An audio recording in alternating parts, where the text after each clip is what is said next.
penjual kopi. Zahra telah dijodohkan oleh seorang pangeran yang bernama Pangeran Amit. Ya, lalu bagaimana kok cerita selanjutnya? Mari kita saksikan. Oke, naik ke bulan.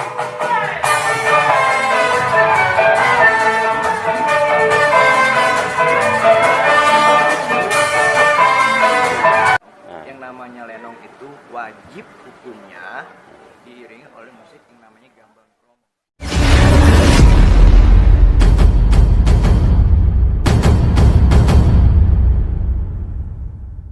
FFB.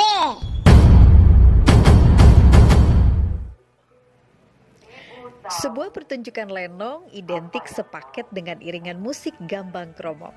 Bukan lenong namanya tanpa adanya gambang kromong. Adapun kolaborasi dua kesenian Betawi tersebut tetap mengikuti pakem yang sudah ada. Apakah itu? Yuk lebih dekat mengetahui seluk-beluk lenong Betawi. Apakah itu lenong preman atau lenong denes dengan iringan musik gambang kromongnya? Tanpa iringan gambang kromong belum lengkap rasanya menikmati lenong Betawi. Dengan iringan gambang kromong semakin menambah keseruan pertunjukan lenong ini. Setiap lakon dan cerita yang dibawakan seirama dengan iringan tetabuhan gambang kromong khas Betawi yang melegenda. Layaknya menonton film India, lenong denes pun demikian. Apakah ceritanya sedih, gembira, atau marah? Pada lenong denes selalu diperankan sambil bernyanyi. Tidak ubahnya seperti pertunjukan lain, seperti teater, prahmen, baik itu tradisional maupun modern. Lenong pun memiliki struktur dalam pementasannya. Hal itu dilakukan agar apa yang ingin disampaikan dalam setiap pertunjukan lenong dapat diterima oleh para penonton. Nah, kalau kita berbicara irama musik dan juga lenong, yang namanya lenong itu wajib hukumnya diiringi oleh musik yang namanya gambang kromong, Bang. Kalau terkait ditambahkan trompet, saxophone, gitar atau bahkan alat musik selain gambang kromong, itu nggak jadi soal. Itu bisa kita sebut dengan perkembangan. Iya, jatuhnya penambahan gitu ya, Bang. Wajibnya harus ada yang namanya unsur gambang kromong. Kalau lenong tidak diiringi dengan gambang kromong, itu namanya bukan lenong. Meskipun pertunjukan lenong mempunyai cerita serta lakon yang berbeda di setiap penampilannya, ada satu hal yang unik untuk diketahui. Tidak satu pun dari para pemain lenong membaca atau menghafal skenario pertunjukan. Mereka lebih kepada improvisasi perorangan, namun bisa sesuai dengan tema pertunjukan yang tengah dibawakan. Kalau untuk struktur pertunjukan sih sebenarnya ya pasti setiap pagelaran pasti ada, setiap teater ada, baik itu tradisi atau modern. Mungkin kalau modern agak sedikit bebas sih. Kalau untuk tradisi ini, struktur di dalam lenong denes itu biasanya yang awal itu kalau di panggung nih Bang ya, kita bicara tentang lenong yang di panggung. Biasanya itu sebelum pembukaan itu musik memainkan instrumen-instrumen tanpa lirik gitu, diiringi. Tujuannya untuk manggil penonton, tandanya lenong bakalan memulai itu. Setelah itu sebagai pembukaan, yaitu yang tadi saya bilang dibuka dengan lagu Selamat Sampurna. Selamat Sampurna. Selamat Sampurna.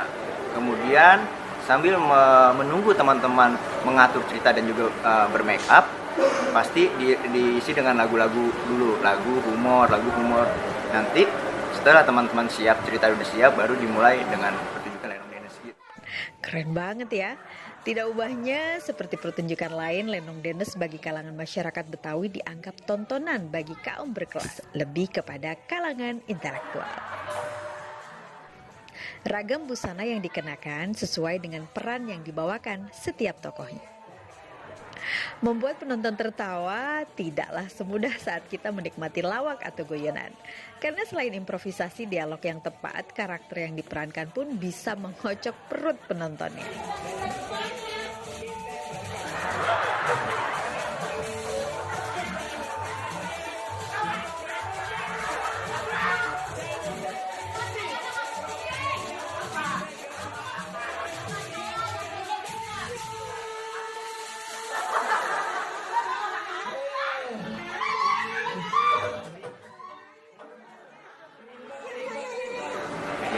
Kebetulan saya sendiri itu adalah keturunan seniman Ya. dari Engkong Jali almarhum. Jadi keluarga besar itu memang keturunan seniman dari Lenong Denes, Lenong Preman, Gambang Kromong, Gambang Rancak. Jadi saya terjun di dunia ini kurang lebih dari umur 4 tahun. Dari 4 tahun? 4 tahun. 4 tahun saya udah mulai ikut dari kampung ke kampung. Malah kalau anak orang-orang umur 4 tahun mungkin nangis gara-gara nggak diajak jalan-jalan. Iya. Tapi saya nangis kalau nggak diajak ke panggung. Oh begitu ya? Iya. Di saat Lenong main saya mau ikut. Saya wajib ikut dari umur 4 tahun. Walaupun hanya nonton. Yang kita juga pengen tahu apakah seni ini menjanjikan Bang secara finansial? Gini, kalau di dunia seni, kalau kita berbicara dengan finansial, bagaimana kita cara menggelutinya? Ya. Kalau kita serius di bidang apapun pasti menjanjikan. Ya, ya. Ya kan? Jangan, memang orang di luar sana pasti, ya lu seni, lu bisa makan. Ya, betul. Ya kan? Betul. Kalau kita bisa bicara makan apa enggak, bebek aja makan, nggak pakai ini gitu kan ke sekolah. Iya, iya benar. Asal apa? Asal kita yakin, fokus, kita serius. Iya. Gitu. Dan alhamdulillah saya waktu kuliah di S1 dan juga S2, saya hasilnya dari seni. Dari seni gitu Ya. Bang ya? Pada waktu S1, S2 saya belum bekerja sama sekali. Seni dan hasilnya dari kehidupan ibarat dua sisi mata uang yang saling membutuhkan.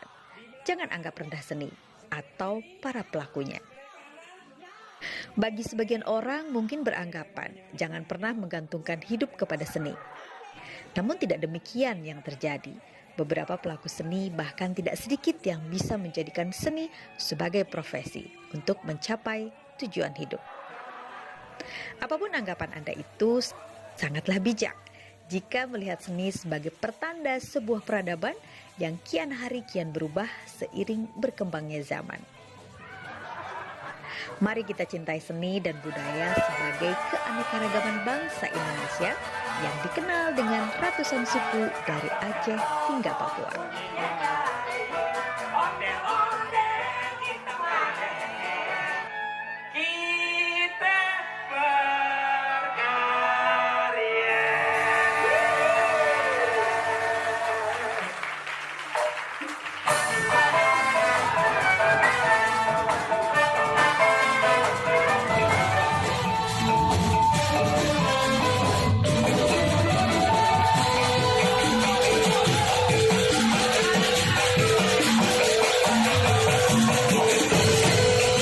We'll be right